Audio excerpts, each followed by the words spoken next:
boys, today I have a completely different video for you guys than normal, and today I'm going to be going over one of the games I was actually playing when I was trying to get back into the swing of DBD. You may have noticed that I haven't uploaded in quite a little while, and that's just because that I got sick recently, so I haven't been playing DBD as much, and before I wanted to start recording, I basically just wanted to play some games to get my level back up so I could just be happy with how I was playing in my videos and stuff like that. And then in one of these games, I just had to clip it and look back at it because it was just so weird. And you may have seen by the title, of course, it says, I didn't even realize they were hacking because I didn't at all until after the game had happened. Anyway, this was just such a weird game and it was one of my first games back in a while, so I want to share it with you and we're going to go over this game.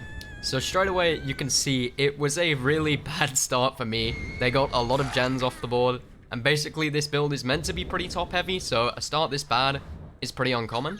But this still wasn't too alarming. This was an expected gen speed at this kind of MMR, so I wasn't too surprised, but it definitely was kind of like, oh, heads up, these guys aren't messing around, you know?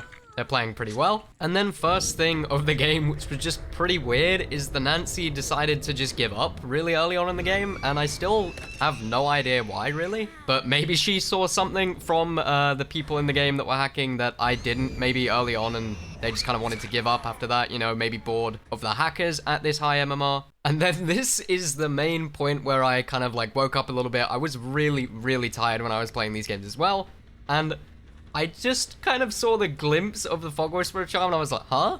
Am I playing against the streamer or something? Oh no, I'm getting embarrassed because I was like, I'm getting destroyed. I'm not having a good game at all. You may have seen before on the Feng, you know, I was getting auto-aimed. And just in general at the start, just a little bit of clips I cut out right at the start of the game, is I was going to gens, and they just seemed to be gone all the time. So I just assumed it was one of those squads that just kind of like are comming a lot, or maybe they're running Spine Chill, so they just know to get off the gen really early. And that's just kind of how it was. And then I go to check another gen, because that's all I can really do at this point. I'm massively trailing the game, and I do actually manage to get a hit, so I'm not doing awful. It could be worse. And then on the way back to this gen once more, just trying to get tags at this point, trying to get myself back in the game. And the Fangs left early again, or probably as early as you could, considering I have Omega Blink. Like, she's on her way out, and I don't manage to get that hit, so pretty frustrating. And then I just hear the gen being worked on. We've got our little Fog Whisperer streamer, YouTuber Jeff here. And I'm like, okay, Jeff wants a challenge. And we did actually manage to do pretty well in that chase. I'm guessing Jeff didn't expect to get hit because I didn't even expect to hit him there. And we throw him on a hook. And you should have realized, if you're looking in the bottom left and paying attention, that they did manage to complete the gen whilst I was hooking the Jeff. So I did check the area of the gen that was completed, looked around, didn't see anyone, and we do see the Feng, obviously starstruck, affecting her, so we get a quick down. I'm like, okay, we can do this now. We can actually manage to get something out of this, you know, a painful slog of a game, pretty difficult to do anything at all in, even with range, which is pretty strong for the nurse.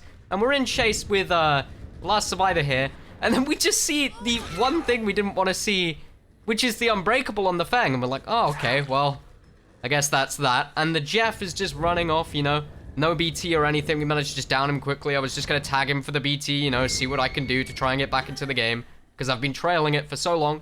And we do get the Jeff down. And then I actually managed to find the Elodie once more, and we get into chase with her. And you can hear my frustration there. Obviously not the best game in the world.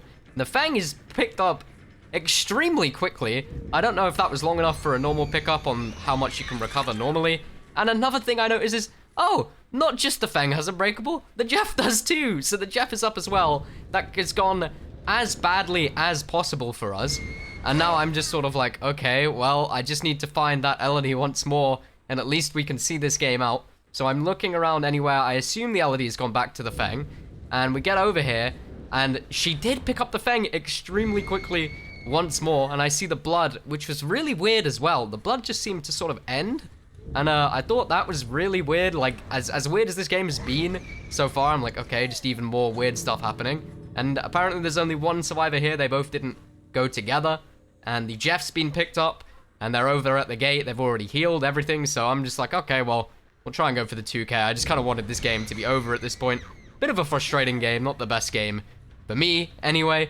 And that's all I was thinking at this point.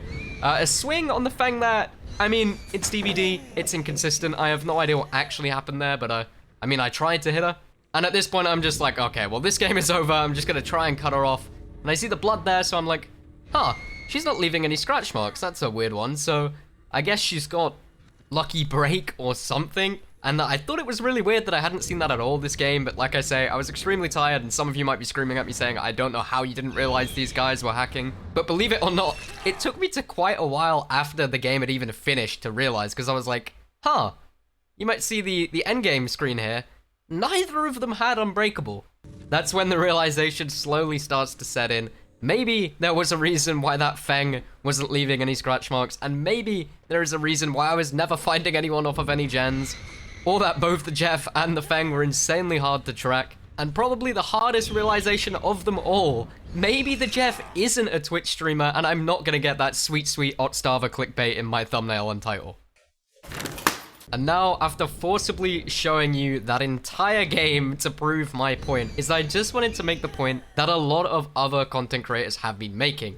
And that is the fact that the hackers are quite a big problem at high MMR. Because obviously hackers aren't going to lose. When I think of hackers, I don't necessarily think of the people that are just doing it subtly like this and only really use it when they have to. I'm thinking of the people that are flying around, flashlight blinding you for minutes at a time, that kind of thing. What I think is a massive problem at high MMR are going to be these kind of people which are using hacks and aren't making it obvious. That's going to be a much, much bigger problem than the people that are just flying around and completely ruining the game. Because I never would have realized that these guys were hacking whatsoever, and maybe that's just me being dumb. I wouldn't have realized these guys were hacking at all without being in that one situation where they had to use Unbreakable to get back up. And I'm not saying they use hacks for anything else in this game, because I genuinely have no idea. I don't think there's really any way of me telling. Apart from the scratch marks on the Fang, I did think that seemed a little bit weird. These guys might just have the most next level game sense ever and just know when I'm going to come to their gen and just dip off, which is completely fine. You know, there is people like that which know that kind of thing. But a point I wanted to make is when there are so many content creators, for example, otzdarva doing stuff like win streaks, what if Otz got sniped by someone who was doing something like this, just hacking, but only doing it subtly? And Otz is going to lose his win streak. And if Otz does lose his win streak there, it's completely unfair, but he would have no idea that that person has any advantage over him.